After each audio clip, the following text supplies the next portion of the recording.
Assalamualaikum warahmatullahi wabarakatuh. Perkenalkan nama saya Mutia Septiani dengan NIM 133240209 dari kelas 29 dan kelompok 6. Saat ini saya akan mempresentasikan hasil diskusi saya dengan teman kelompok saya terkait karya tulis ilmiah yang berjudul Analisis Strategi Kebijakan Konservasi Hutan Mangrove Teluk Balikpapan di Era Pembangunan IKN.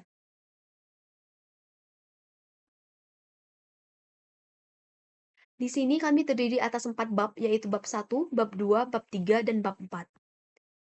Yang pertama masuk ke bab 1 pendahuluan. Poin pertama yaitu latar belakang. Pemindahan ibu kota negara IKN atau IKN ke Kalimantan Timur merupakan proyek strategi nasional yang bertujuan mendorong pemerataan pembangunan. Namun pembangunan skala besar ini memicu perubahan tata guna lahan dan peningkatan aktivitas manusia yang dapat mengancam kelestarian lingkungan, khususnya hutan mangrove. Kerusakan mangrove akibat alih fungsi lahan telah terjadi, seperti yang tercatat di Teluk Balikpapan. Oleh karena itu, diperlukan upaya pelestarian yang terencana melalui kajian manfaat ekologis dan sosial ekonomi mangrove serta kebijakan konservasi yang sejalan dengan pembangunan IKN. Adapun rumusan masalah kami terkait konservasi hutan mangrove ini yaitu, yang pertama, bagaimana pembangunan IKN berdampak terhadap ekosistem mangrove di Teluk Balikpapan. Yang kedua, apa saja manfaat dari hutan mangrove di Teluk Balikpapan yang menjadi pertimbangan dalam upaya pelestariannya.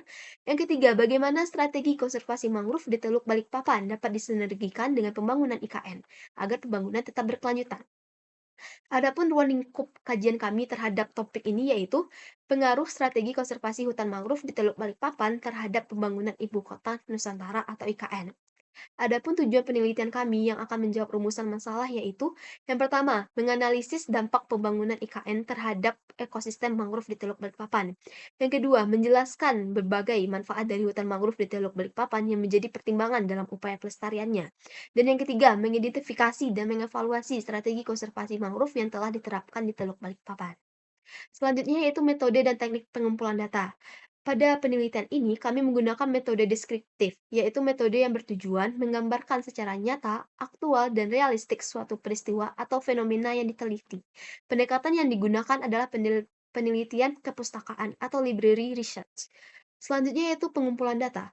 Teknik pengumpulan data dalam penelitian ini menggunakan data sekunder, yakni dengan mengumpulkan data secara tidak langsung dengan meneliti objek yang bersangkutan.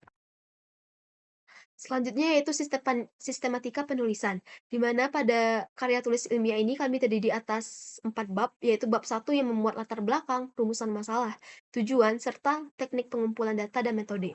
Bab 2 yang mencakup teori-teori yang relevan dengan topik, bab 3 yang menjelaskan beberapa alternatif kebijakan terhadap upaya konservasi hutan mangrove di Teluk Balikpapan, dan bab 4 yang berisi kesimpulan dan saran.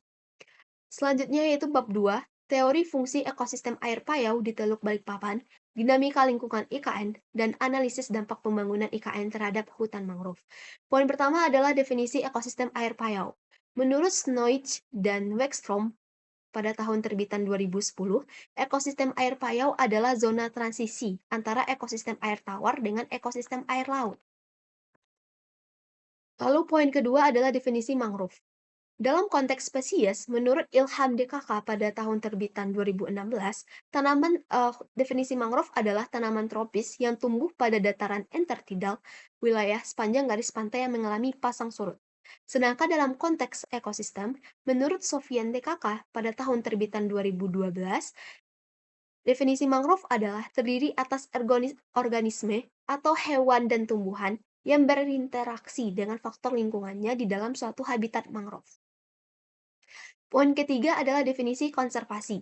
Menurut Majid DKK pada tahun terbitan 2016, konservasi merupakan suatu tindakan perlindungan, pelestarian, dan pengelolaan ekosistem secara berkelanjutan untuk menjaga kelestarian fungsi dan manfaatnya bagi lingkungan dan masyarakat.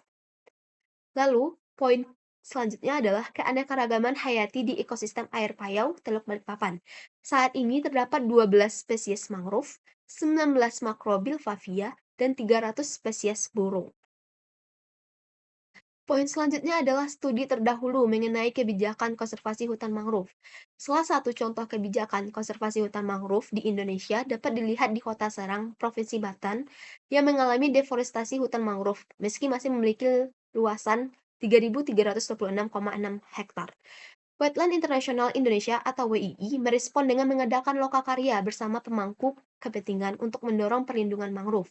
Dukungan pemerintah, terutama dalam kebijakan dan pendanaan, sangat dibutuhkan agar upaya konservasi ini dapat berjalan aktif, di mana WII telah merancang beberapa program konservasi yang berdampak signifikan terhadap perkembangan hutan mangrove di Kota Serang. Selanjutnya yaitu bab 3, analisis strategi kebijakan dan konservasi hutan mangrove di Teluk Balikpapan. Gambaran umum dinamika lingkungan pembangunan IKN. Saat ini, IKN memiliki luas daratan sekitar 256.142 hektar dan perairan laut sekitar 68.189 hektar dengan Teluk Balikpapan sebagai batas timur. Aspek lingkungan IKN sangat penting, dengan adanya keberadaan kawasan konservasi vital seperti hutan lindung, Sungai Wei, Sungai Manggar, dan Meratus, serta Teluk Balikpapan yang menjadi habitat penting bagi satwa endemik dengan keberadaan hutan mangrove tua. Lalu poin selanjutnya adalah identifikasi dampak pembangunan IKN terhadap ekosistem air payau. Ada beberapa dampak pembangunan IKN terhadap ekosistem air payau. Yang pertama yaitu adanya sedimentasi dan kekeruhan air karena pembukaan lahan terus-terusan. Yang kedua yaitu penurunan kualitas air akibat adanya aktivitas konstruksi. Yang ketiga yaitu kerusakan habitat mangrove dan keanekaragaman hayati. Yang keempat yaitu perubahan hidrologi dan risiko banjir akibat pembangunan tadi. Dan yang kelima yaitu dampak terhadap mata pencaharian masyarakat lokal, di mana terutama pada nelayan berpotensi mengalami penurunan hasil tangkapan dan kesulitan air bersih.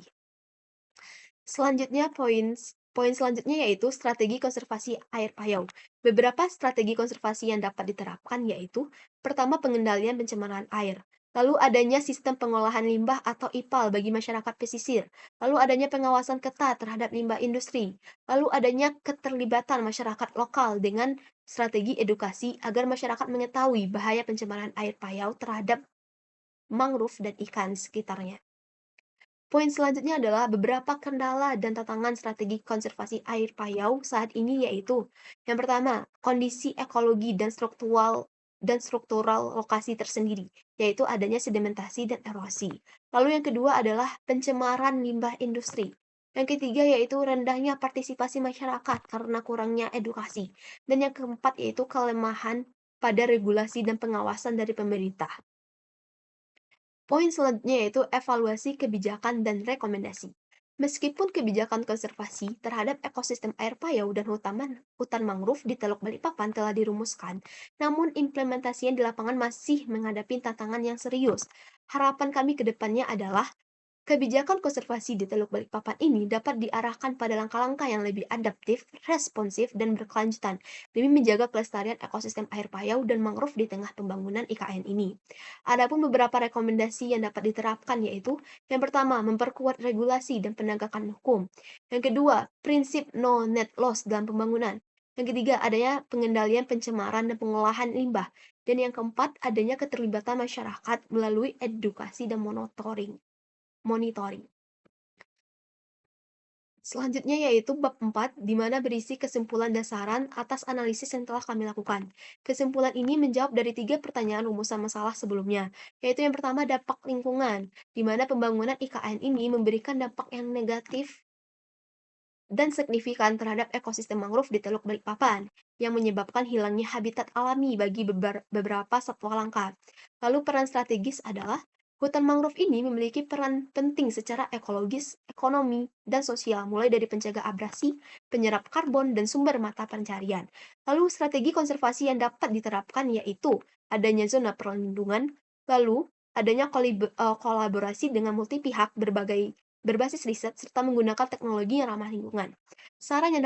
Beberapa saran yang dapat dilakukan yaitu yang pertama, meneliti integrasi nilai sosial dan budaya lokal dalam konservasi mangrove. Yang kedua, adanya studi perbandingan dengan wilayah konservasi mangrove lain di Indonesia.